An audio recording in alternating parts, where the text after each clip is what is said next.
स्वागत है आप सभी का आर के स्टोरी ऑफ ड्रीम पर। मैं हूं आपकी होस्ट और आज मैं आपके लिए लेकर आई हूं एक ऐसी रोमांचक कहानी पुनर्जन्म द गर्ल हु रिमेंबर्ड जो आपको शुरुआत से लेकर अंत तक बांधे रखेगी। एपिसोड 16 अध्याय 67 किताब कहां तक पहुंची। रोहन फर्नांडीज की जीवनी पुनर्जन्म मीरा राणे का असाधारण जीवन 2 साल बाद प्रकाशित हुई। इसे राष्ट्रीय स्तर पर भारी सराहना मिली। इसमें मीरा के मिल के संघर्ष, न्याय सहायता की स्थापना, फिनेज फाइंडगे की जांच और अंत में उसके पुनर्जन्म के उस असंभव दावे का बहुत ही सम्मानजनक और सूक्ष्म चित्रण था। ये किताब पूरे देश में उन लोगों तक पहुंची जिनकी अनन्या ने कल्पना भी नहीं की थी। ये किताब कोलकाता की 24 साल की ऋतु बनर्जी के हाथों में पहुंची।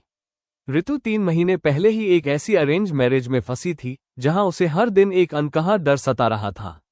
रेलवे स्टेशन के स्टॉल पर उसने एक किताब देखी जिसका शीर्षक था वो लड़की जिसने उस भविष्य को स्वीकार करने से मना कर दिया जिसे दूसरों ने उसके लिए चुना था। उसने पूरी रात जागकर वो किताब पढ़ी और उसकी जिंदगी को देखने का नजरिया पूरी तरह बदल गया। 3 हफ्ते बाद उसने न्याय सहायता के कोलकाता दफ्तर को पत्र लिखा। वकील दीपा चटर्जी ने वो पत्र पढ़ा। ऋतु ने लिखा था, मुझे नहीं पता कि आप इस पत्र को महत्व देंगी या नहीं। मैं किसी शिकारी कॉन्ट्रैक्ट से नहीं लड़ रही हूं, बल्कि एक ऐसी शादी से लड़ रही हूं जहां मेरे पति का परिवार मेरी संपत्ति हड़पना चाहता है। मैंने मीरा राणे की कहानी पढ़ी है और मैं बार बार उस पल के बारे में सोच रही हूं जब उसने अपने बरामदे में खड़े होकर उस रिश्ते के लिए ना कहा था जिसे सब स्वीकार कर चुके थे। मेरे पास शायद वैसा साहस नहीं है, लेकिन मैं किसी ऐसे व्यक्ति को लिखना चाहती थी जो शायद समझे। न्याय सहायता ने ऋतु का केस लिया। यह कोई व्यावसायिक धोखाधड़ी का मामला नहीं था, बल्कि विवाह समझौतों मैरिज एग्रीमेंट्स का दुरुपयोग था, एक ऐसा पैटर्न जिसे अनन्या ने अपने आरबीआई कार्यकाल के दौरान पहचाना था। 1 साल की लंबी कानूनी लड़ाई के बाद ऋतु को अपनी आर्थिक आजादी और सम्मान के साथ उस शादी से निकलने का रास्ता मिल गया। ऋतु ने अनन्या को पत्र लिखा जिसे अनन्या ने अपनी मां की उन निजी चिट्ठियों के साथ सहेज कर रखा। अगर आपकी मां की कहानी न होती तो शायद मुझमें निकलने का साहस कभी नहीं आता। उनकी परिस्थितियां मुझसे अलग थीं, लेकिन साहस वही था। वही मौलिक चुनाव कि जो भविष्य किसी और ने मेरे लिए तय किया है उसे मानने से इनकार कर देना। आपकी मां को धन्यवाद दीजिएगा, चाहे वे अब कहीं भी हों। दिल्ली में अपने बरामदे में बैठकर, जहां अब उसके अपने पोते पोतियां खेल रहे थे, अनन्या ने वो पत्र पढ़ा। उसे उस पूरी यात्रा की सार्थकता महसूस हुई। उसकी मां ने सिर्फ एक संगठन नहीं बनाया था, बल्कि एक ऐसी कहानी बनाई थी जो कोलकाता की एक अनजान लड़की तक पहुंच गई थी। ये सिर्फ एक संस्था या कानूनी नज़ीर नहीं थी, यह एक ऐसा उदाहरण था जिसने दुनिया भर के उन लोगों को साहस दिया जो परिस्थितियों के हाथों अपने भविष्य को सौंपने के लिए मजबूर थे। अनन्या ने ऋतु का पत्र अपनी उस फाइल में जोड़ दिया जिसमें ऐसे अनगिनत पत्र थे, देश के कोने कोने से और यहां तक कि विदेशों से भी, जहां अनुवादित किताब पहुंच चुकी थी। हर पत्र का संदेश एक ही था, मीरा राणे की असंभव कहानी ने उन्हें अपना भविष्य खुद चुनने का साहस दिया था। अगले अध्याय में हम देखेंगे जैसे जैसे मीरा की कहानी नई पीढ़ी तक पहुंच रही है, अनन्या, जो अब 80 की उम्र के करीब है, एक युवा शोधकर्ता से मिलती है। उसकी जांच बचपन की उन यादों की ओर इशारा करती है जो अनसुलझी हैं। क्या मीरा राणे का पुनर्जन्म वाकई अनूठा था, या वह एक ऐसी बड़ी और रहस्यमयी घटना का पहला प्रलेखित उदाहरण था जिसे अभी समझा जाना बाकी है। अध्याय 68 डॉक्टर अय्यर का सवाल। जनवरी की एक ठंडी सुबह शोधकर्ता अनन्या के दिल्ली वाले घर पर पहुंची। वो एक विचारशील और मृदुभाषी विकासात्मक मनोवैज्ञानिक डेवलपमेंटल साइकोलॉजिस्ट थी जिनका नाम डॉक्टर काव्या अय्यर था। चाय पर चर्चा करते हुए उन्होंने बताया कि उनका अकादमिक शोध छोटे बच्चों के ऐसे प्रलेखित डॉक्यूमेंटेड मामलों पर केंद्रित था जिनमें बच्चे जन्म से पहले की विस्तृत और सत्यापित की जा सकने वाली यादें बताते हैं। इससे पहले कि मैं आगे कुछ पूछूं, मैं अपनी स्थिति स्पष्ट करना चाहती हूं, डॉक्टर अय्यर ने कहा। उनका लहजा एक गंभीर शिक्षाविद की उस सावधानी को दर्शा रहा था जो किसी अत्यंत संवेदनशील विषय पर बात कर रहा हो। श्रीमती राणे देशमुख, मैं पुनर्जन्म को एक सिद्ध तथ्य सेटल्ड फैक्ट के रूप में नहीं मानती। मेरा शोध केवल एक पैटर्न को दर्ज करता है, मुख्य रूप से 2 से 5 साल के बीच के बच्चे जो अपने जन्म से पहले के जीवन और मृत्यु के बारे में ऐसी विशिष्ट जानकारी देते हैं जिसे कभी कभी सत्यापित किया जा सकता है। यह एक ऐसा पैटर्न है जिसे कई संस्कृतियों में दशकों से उन शोधकर्ताओं द्वारा दर्ज किया गया है जो मुझसे कहीं अधिक कठोर रहे हैं। आपकी मां के मामले में जो बात मुझे आकर्षित करती है वो अलग है और मौजूदा साहित्यों में बहुत दुर्लभ है। यह एक वयस्क एडल्ट द्वारा बताया गया अनुभव है जिसने किसी छोटे बच्चे की टूटी फूटी यादों के बजाय शुरू से अंत तक एक निरंतर और परिपक्व चेतना मैच्योर कॉन्शियसनेस बनाए रखी। अनन्या ने इस पर गंभीरता से विचार किया। उसे एक ऐसे सवाल का अजीब और जटिल बोझ महसूस हुआ जिसे वह अपने पूरे वयस्क जीवन में गहराई से जांचने से चुपचाप बचती रही थी। आप असल में मुझसे क्या पूछना चाहती हैं? क्या आपकी मां ने कभी कुछ और अधिक विशिष्ट स्पेसिफिक दर्ज किया था? डॉक्टर अयर ने कहा, श्री फर्नांडीज की जीवनी में दिए गए सामान्य विवरण से परे। उनकी मृत्यु, उनके पुनर्जन्म के बारे में कोई विवरण या ऐसा कुछ भी जिससे सीमित और सावधानीपूर्वक सत्यापन वेरिफिकेशन हो सके। उदाहरण के लिए उस शादी के रिकॉर्ड जिसका उन्होंने जिक्र किया था, या उस समय के कोई जीवित परिवार वाले जिन्हें वे याद करती थी लेकिन जो उस जीवन में कभी हुए ही नहीं। अनन्या काफी देर तक इस सवाल को लेकर बैठी रही। वो समझ रही थी कि आखिर क्यों उसने खुद कभी इस तरह के सत्यापन की कोशिश नहीं की। मैंने कभी इसे साबित करने की कोशिश नहीं की, उसने स्वीकार किया। इसलिए नहीं कि मुझे अपनी मां पर शक था, डॉक्टर अयर, बल्कि इसलिए क्योंकि मैं बचपन में ही समझ गई थी कि सबूत कभी भी मुख्य बात थी ही नहीं। वे हमेशा इस बात पर जोर देती थी कि वह ज्ञान सिर्फ इसलिए मायने रखता था क्योंकि उन्होंने उसके आधार पर कुछ करने का चुनाव किया। मुझे लगता है, सच कहूं तो, मुझे ये डर था कि सत्यापन की कोशिश उस गहरी सच्चाई को कमजोर कर देगी कि वह एक असाधारण जीवन के पूरे अर्थ को एक तथ्यात्मक फोरेंसिक सवाल में समेट कर रख देगी, बजाय उस नैतिक सवाल के जिसे वे हमेशा सबसे महत्वपूर्ण मानती थी। डॉक्टर अयर ने धीरे से सिर हिलाया, उनके चेहरे पर सच्चा और सम्मानजनक विचार था। यह एक उचित दृष्टिकोण है, उन्होंने कहा। मैं आप पर किसी भी ऐसी चीज के लिए दबाव नहीं डालना चाहती जिसे करने में आप असहज हों। लेकिन अगर आप सुनना चाहें तो मैं आपके साथ कुछ साझा करना चाहती हूं, जो शायद यह नजरिया बदल दे कि मैं ये सब पूछ ही क्यों रही हूं। उन्होंने पूरी अकादमिक सावधानी के साथ पिछले एक दशक में अपने शोध द्वारा पहचाने गए समान मामलों के एक छोटे लेकिन प्रामाणिक समूह क्लस्टर का वर्णन किया। ये अलग अलग देशों के ऐसे वयस्क थे जिन्होंने कठोर नैदानिक निगरानी में मीरा की कहानी के समान अनुभव दर्ज कराए थे। एक पूरे पिछले जीवन की अचानक और पूर्ण यादें जो आमतौर पर बचपन या किशोरावस्था में उभरती थीं और जिनके साथ नाटकीय निरंतर व्यवहारिक बदलाव आते थे जो उनकी वास्तविक उम्र के बजाय उन यादों के अनुरूप होते थे। मैं यह नहीं कह रही हूं कि आपकी मां का मामला निश्चित रूप से कुछ साबित करता है, डॉक्टर अयर ने सावधानी से कहा। इन अन्य मामलों के लिए मौजूद दस्तावेज सीमित हैं और मैं अपने निष्कर्षों को बहुत ही वैज्ञानिक विनम्रता के साथ रखती हूं। लेकिन श्रीमती राणे देशमुख, मैं वास्तव में ये जानने के लिए उत्सुक हूं कि क्या आपकी मां का अनुभव एक दुर्लभ लेकिन वास्तविक मानवीय घटना के सबसे शुरुआती और सबसे अच्छी तरह से प्रलेखित डॉक्यूमेंटेड उदाहरणों में से एक हो सकता है, कुछ ऐसा जो किसी एक परिवार की अनूठी और अकथनीय कहानी से कहीं अधिक बड़ा है। ये सुनकर अनन्या को अपने सीने में एक जटिल सी हलचल महसूस हुई। यह न तो पूरी तरह से उम्मीद थी और न ही बेचैनी, बल्कि दोनों के करीब कुछ था। यह इस वास्तविक संभावना का सामना करने से उत्पन्न होने वाला चक्कर वर्टिगो था कि उसकी मां की वह असंभव और गहरी व्यक्तिगत यात्रा शायद किसी ऐसी चीज से जुड़ी हो सकती है जो उनकी कल्पना से भी कहीं अधिक विशाल और अजीब थी। आप असल में मुझसे क्या चाहती हैं? उसने अंततः पूछा। बस आपकी सहमति कि मैं आपकी मां के मामले को सावधानी और सम्मान के साथ एक व्यापक अकादमिक अध्ययन में शामिल कर सकूं, डॉक्टर अयर ने कहा। इसे सनसनीखेज नहीं बनाया जाएगा, नहीं इसे किसी ऐसी चीज के निश्चित प्रमाण के रूप में पेश किया जाएगा जो मौजूदा दस्तावेजों से परे हो।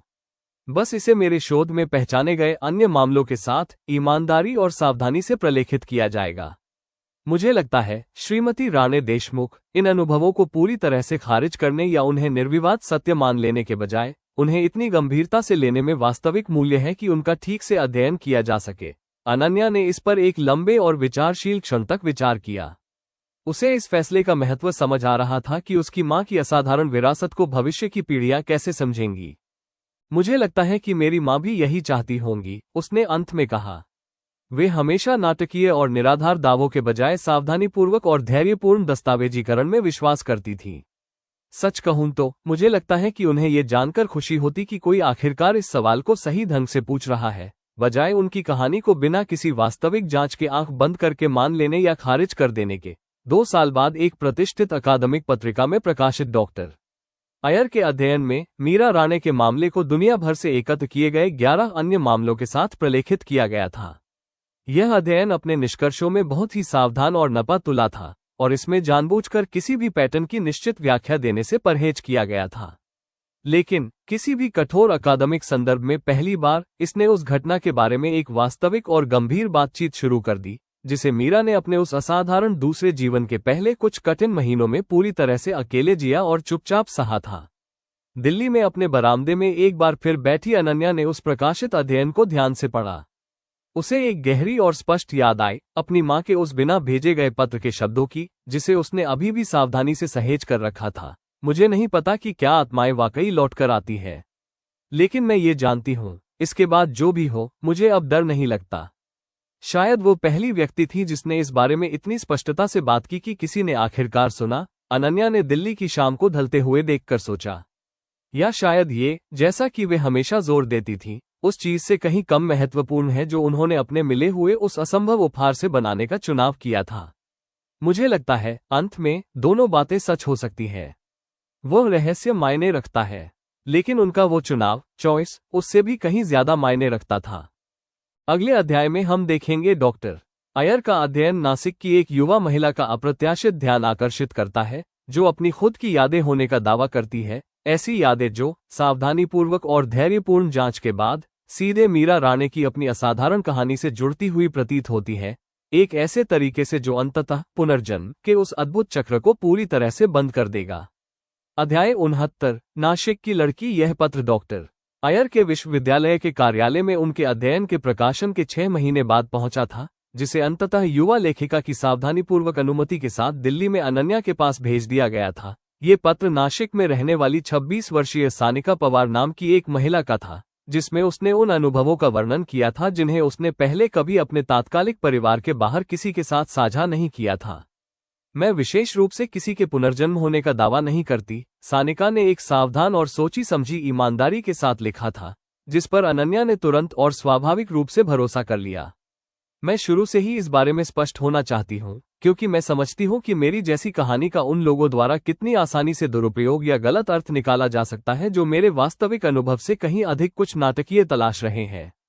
मेरे पास केवल कुछ अंश है, विशिष्ट सपने जो मैं बचपन से देखती आ रही हूँ, हमेशा नासिक के, हमेशा एक मिल और एक पारिवारिक बरामदे के, और नीलेश नाम के एक व्यक्ति के। हालांकि मुझे कभी नहीं पता था कि उस नाम का कोई मतलब भी है, जब तक कि मैंने 2 साल पहले मिस्टर फर्नांडीज की जीवनी नहीं पढ़ी और अपने सीने में पहचान की एक पूरी तरह से ठंडी सिहरन महसूस नहीं की।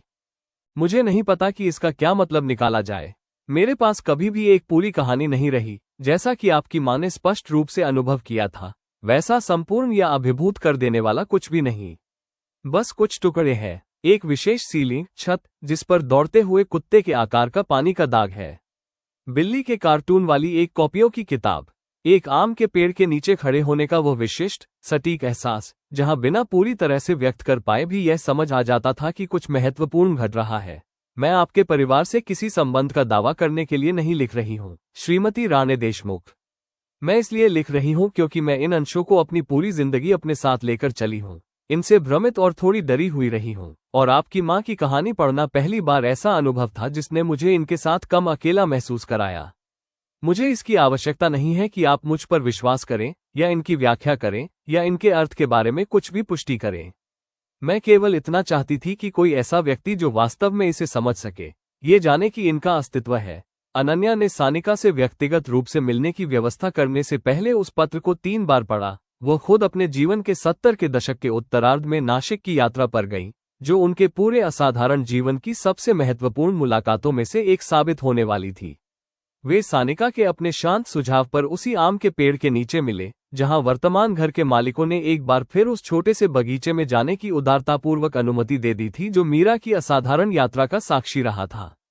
सानिका घबराई हुई और स्पष्ट रूप से अनिश्चित दिखाई दे रही थी, और अनन्या ने उस युवा महिला के चेहरे पर सावधानी और खोजबीन के भावों को देखते हुए अपने भीतर वास्तविक जिज्ञासा और सुरक्षात्मक सतर्कता का एक जटिल मिश्रण महसूस किया। वे डॉक्टर अय्यर की शैक्षणिक विनम्रता के प्रति सचेत थी, और इस युवा महिला का अनुभव वास्तव में जो कुछ भी था, उसे बढ़ा चढ़ाकर या नाटकीय रूप से पेश करने के पक्ष में नहीं थी। मुझे उस छत के बारे में बताओ, अनन्या ने पेड़ की परिचित छांव में बैठने के बाद धीरे से कहा। दौड़ते हुए कुत्ते के आकार का वो पानी का दाग, तुम उसे कहाँ देखती हो?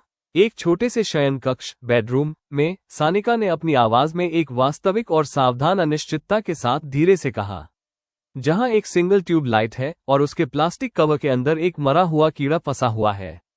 मैं जब शायद 5 साल की थी तब से उस छत के नीचे जागने का सपना देख रही हूं, हमेशा उसी एक भारी एहसास के साथ, राहत और आतंक और कुछ शोक जैसा, सब कुछ एक साथ। हालांकि एक बच्चे के रूप में मुझे कभी समझ नहीं आया कि इस सब का वास्तव में क्या मतलब था।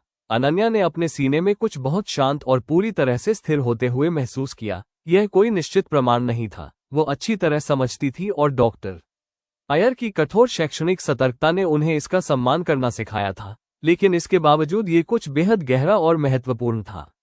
उनकी मां ने अपने पूरे जीवन में दर्जनों साक्षात्कारों और निजी बातचीत में ठीक उसी छत और पानी के उस सटीक दाग का वर्णन किया था। वे विवरण जो रोहन फर्नांडीज की प्रकाशित जीवनी में कभी शामिल नहीं किए गए थे, ऐसे विवरण जिन्हें सानिका किसी भी सामान्य शोध के माध्यम से कभी नहीं जान सकती थी। मैं नहीं जानती कि इसका क्या मतलब है, अनन्या ने सावधानी से अपने शब्दों का चयन करते हुए कहा, ठीक उसी सोची समझी ईमानदारी के साथ जिसका प्रदर्शन उनकी मां ने अपने पूरे असाधारण जीवन में हमेशा किया था। मुझे नहीं लगता कि कोई भी वास्तविक निश्चितता के साथ यह जान सकता है कि आप वास्तव में क्या अनुभव कर रही हैं या क्यों। लेकिन मैं चाहती हूं कि आप एक बात जानें, सानिका, ये अंश चाहे जिसका भी प्रतिनिधित्व करते हो, मेरी मां हमेशा चाहती थी कि आप ये समझें कि ये आपको किसी चीज के लिए बाध्य नहीं करते। उन्होंने कभी यह विश्वास नहीं किया कि उनके पास जो असंभव ज्ञान था वो उनकी कहानी का वास्तव में महत्वपूर्ण हिस्सा था। उनका मानना था कि उसके बाद जो विकल्प, चुनौतियां और निर्णय चुना जाता है वो कहीं अधिक मायने रखता है। सानिका ने इस पर विचार किया और उसके चेहरे के खोजते हुए भावों में कुछ सहजता साफ दिखाई देने लगी। आपको क्या लगता है कि मैं वास्तव में किस विकल्प या निर्णय का सामना कर रही हूं? उसने पूछा। अगर इस सब का कोई मतलब है भी तो? अनन्या ने अपनी पूरी असाधारण विरासत से संचित ज्ञान को समेटते हुए अपने उत्तर के बारे में ध्यान से सोचा। मुझे नहीं लगता कि यह एक ऐसा प्रश्न है जिसका उत्तर मैं आपके लिए दे सकती हूं, उन्होंने धीरे से कहा। मेरा मानना है कि ये टुकड़े चाहे जो भी हो, वास्तविक स्मृति, कोई संयोग या कोई गहरा रहस्य जिसे हम दोनों में से कोई भी पूरी तरह से नहीं समझता। मेरी मां के अपने अनुभव में एकमात्र वास्तविक प्रश्न जो मायने रखता था वह ये था कि उन्होंने उस चीज के साथ क्या बनाने का निर्णय लिया जो उन्हें दी गई थी। मुझे लगता है कि वो प्रश्न अब पूरी तरह से आपका है, सानिका, चाहे इसकी अंतिम उत्पत्ति कुछ भी हो। वे उसके बाद काफी देर तक उस आम के पेड़ के नीचे एक साथ बैठे रहे, प्राचीन शाखाओं से छनकर आती हुई उसी परिचित रोशनी को बदलते हुए देखते रहे, ठीक वैसे ही जैसे वह मीरा की अपनी पूरी असाधारण यात्रा के दौरान चमकी थी। और अनन्या ने इस शांत, महत्वपूर्ण क्षण में महसूस किया कि उनकी मां की असंभव कहानी का वह पूरा, उल्लेखनीय चक्र आखिरकार वास्तव में पूरा हो रहा था। निश्चित उत्तरों के साथ तो नहीं, लेकिन शायद उससे भी अधिक मूल्यवान किसी चीज के साथ, इस एहसास के साथ कि मीरा राणे के असाधारण जीवन के मूल में जो भी रहस्य था, उसकी सबसे गहरी, सबसे सच्ची विरासत ने पहले ही उन सभी जिंदगियों में अपना उद्देश्य पूरी तरह से पूरा कर लिया था जिन्हें उसने छुआ था, चाहे वे ज्ञात हो या अज्ञात। उन कई दशकों में, जब से एक डरी हुई 16 साल की लड़की पहली बार पानी के दाग वाली छत के नीचे जागी थी और उसने उस असंभव उपहार के बदले कुछ वास्तव में सार्थक बनाने का निर्णय जानबूझकर और साहसपूर्वक लिया था। अगले अध्याय में हम देखेंगे, सानिका पवार अनन्या के साथ हुई इस मुलाकात से प्रभावित होकर खुद एक निर्णय लेती है, एक ऐसा निर्णय जो न्याय सहायता की अनवरत चलती कहानी में एक बिल्कुल नई आवाज लेकर आएगा और उसी उल्लेखनीय पेड़ के नीचे शुरू हुई विरासत को अपने अनूठे और स्वतंत्र तरीके से आगे बढ़ाएगा। अध्याय 70, सानिका का निर्णय। आम के पेड़ के नीचे अनन्या के साथ हुई बातचीत के 8 महीने बाद सानिका पवार जूनियर पैरालीगल, कनिष्ठ विधिक सहायक के रूप में न्याय सहायता के नासिक कार्यालय से जुड़ गई। उपभोक्ता वित्तीय संरक्षण में औपचारिक कानूनी प्रशिक्षण प्राप्त करने के लिए उसने एक कॉर्पोरेट अकाउंटिंग फर्म में मिलने वाले कहीं अधिक आकर्षक पद को छोड़ दिया था। यह एक ऐसा निर्णय था जिसे उसने अपने परिवार की शुरुआती घबराहट और उलझन के बीच बस इस तरह समझाया कि ये कुछ ऐसा है जो मुझे करना ही है, भले ही मैं पूरी तरह से यह न समझा पाऊं कि क्यों। आने वाले वर्षों में उसने ये साबित कर दिया कि उसके पास ठीक वैसी ही सावधान, धैर्यवान और एकाग्र सजगता थी जिसकी संगठन के काम को जरूरत थी। अनन्या ने उनके बीच कभी कभार होने वाले पत्राचार के दौरान बड़े शांत कौतुक के साथ यह गौर किया कि सानिका के पास वह कोई असंभव पूर्व ज्ञान नहीं था जो उसके बचपन के उन अधूरे सपनों से झलकता था, बल्कि उसकी यह योग्यता एक वास्तविक कड़ी मेहनत से अर्जित की गई क्षमता थी, जो ठीक उसी अनुशासित प्रयास से बनी थी जिसकी आवश्यकता संगठन के लंबे इतिहास में हर दूसरे वकील को अपनी विशेषज्ञता विकसित करने के लिए हुई थी। मेरे पास कोई विशेष वरदान या ईश्वरीय देन नहीं है, सानिका ने अपने काम के 3 साल पूरे होने पर अनन्या को लिखा था, जब उसने अभी अभी अपने पहले स्वतंत्र मामले में सफलता हासिल की थी। यह एक छोटा लेकिन वास्तव में महत्वपूर्ण मामला था जिसमें उसने एक सहकारी डेयरी संस्था को उन शोषणकारी उपकरण वित्तीय शर्तों इक्विपमेंट फाइनेंसिंग टर्म्स से बचाया था जो अपनी बुनियादी संरचना में बिल्कुल वैसी ही थी जैसी मीरा ने कभी अपने पिता के मिल कार्यालय में सबसे पहले अनुबंधों की समीक्षा करते समय देखी थी। मैं इस बारे में पूरी तरह ईमानदार रहना चाहती हूँ, क्योंकि मैं जानती हूँ कि आपके मन में कहीं न कहीं ये सवाल जरूर उठा होगा कि मैं इस काम में पहली बार कैसे आए। उन बचपन के सपनों का वास्तव में जो भी मतलब रहा हो, उन्होंने मुझे कोई शॉर्टकट, आसान रास्ता नहीं थमाया। मैंने इस मामले को ठीक उसी तरह तैयार किया है जैसे इस संगठन के बाकी सभी लोग हमेशा से करते आए हैं, सावधानी से, धैर्यपूर्वक, एक एक दस्तावेज करके। अनन्या ने जब इसे पढ़ा तो उन्हें एक विशेष और पूर्ण संतोष की अनुभूति हुई। वे समझ गईं कि यह शायद उन सभी बातों की सबसे सच्ची पुष्टि थी जिसके बारे में उनकी मां हमेशा जोर देकर कहती थी कि सबसे ज्यादा मायने वही रखती है। सानिका की उन धुंधली यादों के पीछे चाहे जो भी रहस्य रहा हो, संयोग, कोई वास्तविक प्रतिध्वनि या कुछ ऐसा जो दोनों महिलाओं की समझ से पूरी तरह परे था, इस युवा महिला के अपने जीवन ने आखिरकार यह साबित कर दिया था कि किसी विरासत में मिले शॉर्टकट के बजाय साधारण और अनुशासित प्रयास के माध्यम से मीरा का वो सबसे गहरा सबक आज भी उतना ही वास्तविक और सार्वभौमिक रूप से सत्य था। वह असंभव उपहार कभी मुख्य बात नहीं थी। उसके बाद आप जो निर्णय लेते हैं वही सब कुछ होता है। उन्होंने जवाब में बस इतना लिखा, ये बिल्कुल वैसा ही है जैसा इसे होना चाहिए था। सानिका, मेरी माँ को तुम पर सचमुच बहुत गर्व होता, इसलिए नहीं कि तुम उन सपनों की उत्पत्ति वाले स्थान से कुछ आगे लेकर आए, बल्कि उस सब के लिए जो तुमने पूरी तरह से अपने साहस और अनुशासन के बल पर खड़ा किया है। यही एकमात्र ऐसी विरासत है जो वास्तव में कभी मायने रखती थी। सानिका अंततः अगले 2 दशकों में न्याय सहायता के पूरे पश्चिमी महाराष्ट्र के संचालन का नेतृत्व करने के लिए आगे बढ़ी। उसके अपने करियर ने उपभोक्ता संरक्षण के काम में नए बदलावों को शामिल करते हुए संगठन के निरंतर विकास को आगे बढ़ाया, जैसे डिजिटल गोपनीयता का हनन, एल्गोरिथम आधारित ऋण भेदभाव, और आखिरकार जब आर्टिफिशियल इंटेलिजेंस (AI) प्रणालियों ने पूरे देश में वित्तीय सेवाओं को नया आकार देना शुरू किया, तो शोषण का एक बिल्कुल नया स्वरूप सामने आया। इसे भी नियामकों और जनता के सामने पूरी तरह से उजागर करने से पहले एक बार फिर धैर्यपूर्वक और सावधानी से दस्तावेजीकरण करने की आवश्यकता थी। वह अपने बचपन के सपनों के रहस्य को कभी पूरी तरह से नहीं सुलझा सकी, और आखिरकार न्याय सहायता की अपनी 50वीं वर्षगांठ के उपलक्ष्य में दिए गए एक साक्षात्कार में उसने बताया कि उसे अब इसकी जरूरत ही महसूस नहीं होती। संगठन के कर्मचारियों और समर्थकों की एक जुटी हुई सभा को संबोधित करते हुए सानिका ने कहा, जबकि अब अपने 90 के दशक में पहुंच चुकी अनन्या अग्रिम पंक्ति में बैठकर गर्व से देख रही थी, मुझे लगता है कि मैं अब समझ गई हूं कि मीरा राणे खुद अपने असाधारण जीवन के दौरान क्या समझ पाई थी।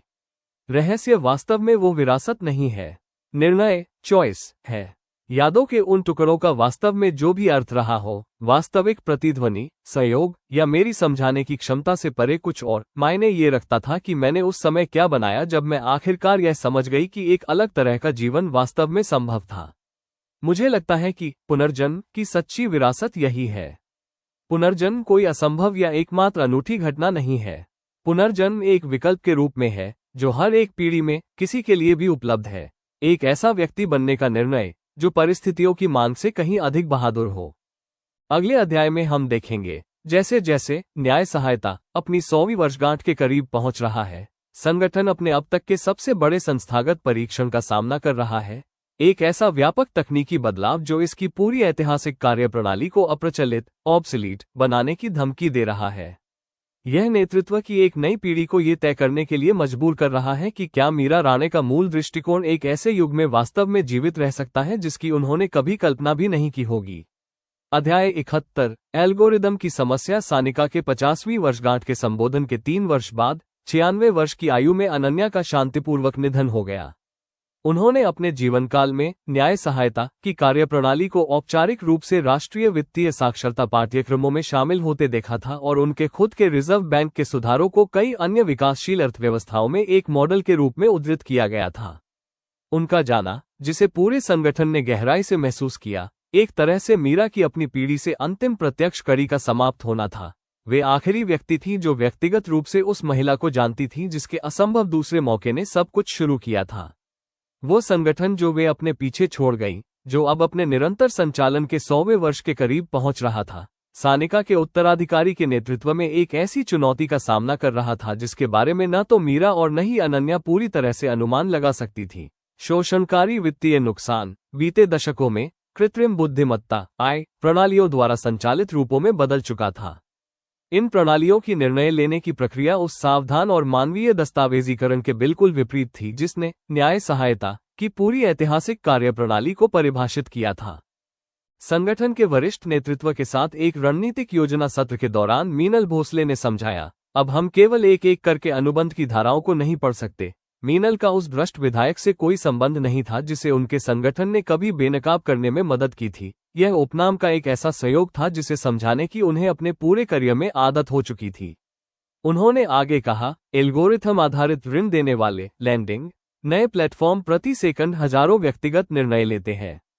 अलग से देखने पर हर निर्णय तकनीकी रूप से सही ठहराया जा सकता है, लेकिन नुकसान का समग्र पैटर्न केवल बड़े पैमाने पर सांख्यिकीय विश्लेषण स्टैटिस्टिकल एनालिसिस के माध्यम से ही दिखाई देता है, जिसे संभालने के लिए हमारी पारंपरिक केस दर केस कार्यप्रणाली कभी बनाई ही नहीं गई थी। ये समस्या पिछले दशक में धीरे धीरे उभरी थी। स्वचालित ऋण प्लेटफॉर्म जिनके एल्गोरिदम दशकों की अंतर्निहित आर्थिक असमानता को दर्शाने वाले ऐतिहासिक डेटा पर प्रशिक्षित ट्रेन थे, उन्होंने व्यवस्थित रूप से ठीक उसी कमजोर आबादी को नुकसान पहुंचाना सीख लिया था जिसकी रक्षा न्याय सहायता ने एक सदी तक की थी। लेकिन यह नुकसान किसी जानबूझकर किए गए खोजी जा सकने वाले शोषणकारी डिजाइन के बजाय सांख्यिकीय सहसंबंध स्टैटिस्टिकल कोरिलेशन के माध्यम से हो रहा था, जिसने संगठन द्वारा पहले सफलतापूर्वक उजागर किए गए हर पैटर्न को परिभाषित किया था। नीलेश ओबरॉय ने लोगों को नुकसान पहुंचाने का विकल्प चुना था। मीनल ने संगठन के अब काफी बड़े हो चुके मुंबई मुख्यालय में एकत्रित नेतृत्व टीम को संबोधित करते हुए कहा, यह इमारत शहर के वित्तीय जिले की ओर देखने वाली एक पूरी मंजिल पर स्थित थी। केलकर का खाका जानबूझकर तैयार किया गया था। यहां तक कि किसान भरोसा योजना, भले ही उसकी विधियां कितनी भी औद्योगिक क्यों न रही हो, अंततः उन पहचान योग्य मानवीय निर्णयकर्ताओं तक पहुंचती थी जो यह अच्छी तरह समझते थे कि वे क्या नुकसान पहुंचा रहे हैं। लेकिन पक्षपातपूर्ण ऐतिहासिक डेटा पर प्रशिक्षित एल्गोरिदम के पीछे जरूरी नहीं कि कोई एक ऐसा व्यक्ति हो जिसने जानबूझकर नुकसान पहुंचाने का विकल्प चुना हो। नुकसान समग्र पैटर्न से ही उभरता है, जो तकनीकी रूप से निष्पक्ष दिखने वाले हजारों व्यक्तिगत निर्णयों में बिखरा होता है। संगठन की प्रतिक्रिया, जिसे मीनल की टीम द्वारा विशेष रूप से इस नई चुनौती के लिए भर्ती किए गए डेटा वैज्ञानिकों और नीति शोधकर्ताओं के साथ सावधानीपूर्वक सहयोग के माध्यम से अगले 2 वर्षों में विकसित किया गया, उसने अंततः न्याय सहायता को एक बिल्कुल नई कार्यप्रणाली विकसित करने के लिए प्रेरित किया। सांख्यिकीय ऑडिटिंग क्षमताएं जो एल्गोरिथम ऋण पैटर्न की समग्र रूप से जांच कर सकती थी और व्यवस्थित नुकसान की पहचान कर सकती थी, भले ही किसी व्यक्तिगत निर्णय को जानबूझकर शोषणकारी के रूप में अलग न किया जा सके। ये संगठन द्वारा पहले किए गए किसी भी प्रयास से मौलिक रूप से भिन्न है। मीनल ने नए एल्गोरिथमिक अकाउंटेबिलिटी डिवीजन एल्गोरिथम जवाबदेही प्रभाग के औपचारिक शुभारंभ के दौरान स्वीकार किया। ये समारोह उपयुक्त रूप से नासिक के उसी छोटे से संग्रहालय में आयोजित किया गया था जहां मीरा की मूल केस फाइलें उस अव्यवस्थित मेज के साथ सुरक्षित रखी थी जहां देशमुख अंकल ने कभी पाटिल परिवार की ऋण मुक्ति के संकट की समीक्षा की थी। लेकिन मुझे लगता है कि संगठन के पूरे 100 साल के इतिहास की जांच करने पर यह ठीक उसी तरह के अनुकूलन का प्रतिनिधित्व करता है जिसे मीरा राणे खुद भी आवश्यक मानती। उन्होंने कभी भी किसी एक विशिष्ट प्रकार के नुकसान के लिए बंधी हुई कार्यप्रणाली नहीं बनाई। उन्होंने एक ऐसी संस्था का निर्माण किया जो ये पहचानने में सक्षम थी कि शोषण भविष्य में चाहे जो भी नया रूप ले, वो उसके अनुसार खुद को ढाल सके। एल्गोरिथमिक अकाउंटेबिलिटी डिवीजन की पहली बड़ी जांच इसकी औपचारिक स्थापना के कुछ ही महीनों के भीतर शुरू की गई, जिसमें एक राष्ट्रव्यापी माइक्रो लैंडिंग प्लेटफॉर्म को निशाना बनाया गया। इस प्लेटफॉर्म की स्वचालित अनुमोदन प्रणाली व्यवस्थित रूप से महिलाओं के स्वामित्व वाले छोटे व्यवसायों के ऋणों को उन दरों पर अस्वीकार कर रही थी जिन्हें अकेले वैध क्रेडिट योग्यता कारकों के माध्यम से समझाना सांख्यिकीय रूप से असंभव था। एक ऐसा पैटर्न जिसे अंततः निर्णायक रूप से प्रमाणित करने के लिए किसी पारंपरिक अनुबंध समीक्षा के बजाय प्रभाग की नई सांख्यिकीय कार्यप्रणाली की आवश्यकता थी। हमने इसे ढूंढ निकाला, प्रिया देशमुख ने जांच की अंतिम ब्रीफिंग के दौरान घोषणा की। प्रिया मूल देशमुख अंकल की परपोती थी, जो संगठन की स्थापना से अपने परिवार के बहुपीढ़ीगत जुड़ाव के कारण विशेष रूप से इस नए प्रभाग में शामिल हुई थी। एल्गोरिदम ने कुछ ऐसे प्रॉक्सी चरों, प्रॉक्सी वेरिएबल्स को महत्व दिया जो सीधे तौर पर लिंग, जेंडर से जुड़े थे, भले ही लिंग को औपचारिक निर्णय मानदंडों से स्पष्ट रूप से बाहर रखा गया था। व्यवसाय का स्थान, उद्योग क्षेत्र, यहां तक कि आवेदक के अपने नाम के कुछ पैटर्न, इन सभी ने मिलकर व्यवस्थित भेदभाव पैदा किया जिसे किसी एक ऋण निर्णय की समीक्षा करने वाला कोई भी व्यक्ति आसानी से नहीं पहचान सकता था।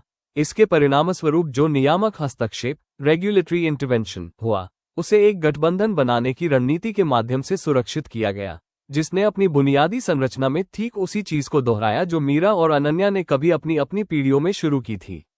इसने उपभोक्ता ऋण प्लेटफॉर्मों के लिए देश की पहली अनिवार्य एल्गोरिथम ऑडिटिंग आवश्यकताओं को स्थापित किया। यह एक वास्तविक प्रणालीगत सुरक्षा थी जो दायरे में फिनेज या किसान भरोसा जांचों की अंतिम उपलब्धि से भी काफी बड़ी थी। इस उपलब्धि की औपचारिक घोषणा के बाद नासिक संग्रहालय में खड़ी मीनल प्रवेश द्वार के पास लटकी 16 वर्षीय मीरा राणे की सुरक्षित रखी गई तस्वीर का अध्ययन करते हुए एक ऐसे संगठन की इस अनूठी और उल्लेखनीय निरंतरता पर विचार करने लगी, जो एक पूरी सदी में एक डरी हुई लड़की के निजी बहीखाते से बढ़कर एक ऐसी संस्था बन चुका था जो उन आर्टिफिशियल इंटेलिजेंस प्रणालियों का ऑडिट करने में सक्षम थी जिनकी वो कभी कल्पना भी नहीं कर सकती थी। तरीके बदलते रहते हैं, मीनल ने सोचा, लेकिन बुनियादी सवाल कभी नहीं बदलता। इस व्यवस्था से किसे फायदा हो रहा है और इसका छिपा हुआ नुकसान कौन उठा रहा है? मीरा राणे ने उत्तराधिकारियों की एक पूरी सदी को ये सवाल पूछते रहना सिखाया, चाहे विशिष्ट उत्तर अंततः कितना भी अपरिचित क्यों न हो जाए। अगले अध्याय में हम देखेंगे जैसे जैसे न्याय सहायता की 100वीं वर्षगांठ औपचारिक रूप से नजदीक आ रही है, संगठन अपने पूरे इतिहास का एक व्यापक डिजिटल संग्रह तैयार करने का काम सौंपता है और सामग्री तैयार करते समय इतिहासकारों को ऐसे साक्ष्य मिलते हैं जो ये संकेत देते हैं कि शोषणकारी वित्तीय नुकसान का जो पैटर्न संगठन एक सदी से लड़ रहा है, वो प्रोफेसर वर्मा के मूल 1979 के डिजाइन से भी कहीं अधिक पीछे एक और भी गहरे और आश्चर्यजनक ऐतिहासिक जड़ तक जाता है। अध्याय 72 गहरी जड़ें, न्याय सहायता की 100वीं वर्षगांठ से पहले इसके संपूर्ण संस्थागत रिकॉर्ड की जांच कर रही इतिहासकारों और पुरालेखपालों आर्काइविस्ट्स की एक छोटी टीम को डिजिटल आर्काइव प्रोजेक्ट के दौरान एक अप्रत्याशित जगह पर एक बड़ी खोज मिली। प्रोफेसर वर्मा की खुद की 1979 की केस फाइलों के भीतर एक पाद टिप्पणी फुटनोट, संगठन के स्थापनाकालीन दस्तावेजों में सावधानी से सुरक्षित रखी गई यह टिप्पणी एक काफी पुराने कानूनी दृष्टांत लीगल प्रेसिडेंट का संदर्भ देती थी, जिसका सहारा उन्होंने मूल रूप से अपनी लचीली वित्तीय संरचना को डिजाइन करते समय लिया था। आर्काइव प्रोजेक्ट की मुख्य इतिहासकार डॉक्टर नलिनी राव ने सानिका, जो अब संगठन की 90 वर्ष से अधिक की एमेरिटस सलाहकार थी और अपनी उम्र के बावजूद अभी भी उतनी ही प्रखर और सक्रिय थी, और मीनल भोसले की वर्तमान नेतृत्व टीम के सामने अपने निष्कर्ष प्रस्तुत करते हुए समझाया। उन्होंने औपनिवेशिक काल की एक जमींदारी ऋण व्यवस्था का हवाला दिया था।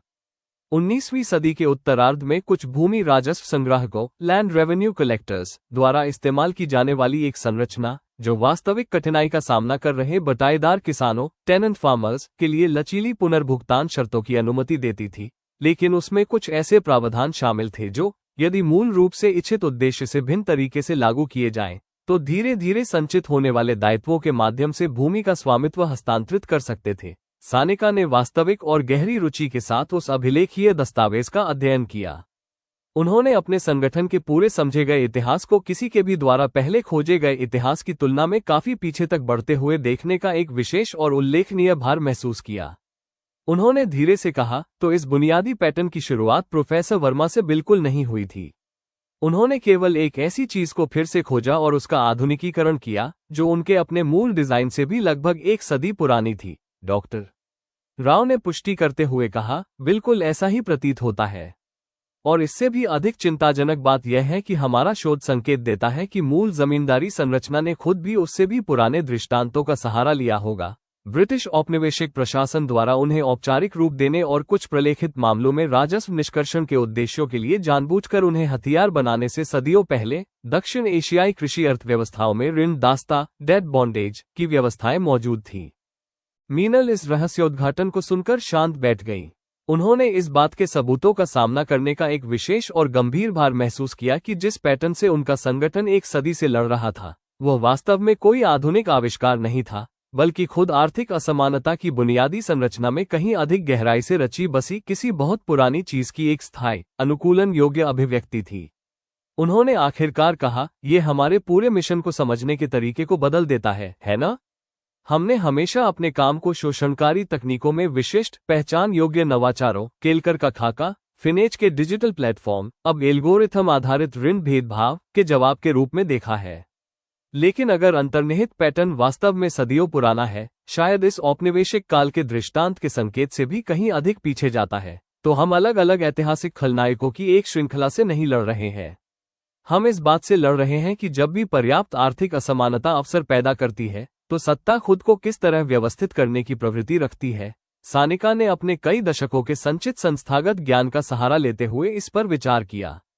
उन्होंने धीरे से कहा, मुझे लगता है कि मीरा राणे इसे सहज रूप से समझती थी, भले ही उनके पास उस ऐतिहासिक शोध तक पहुंच नहीं थी जिसे हमने अब संकलित किया है।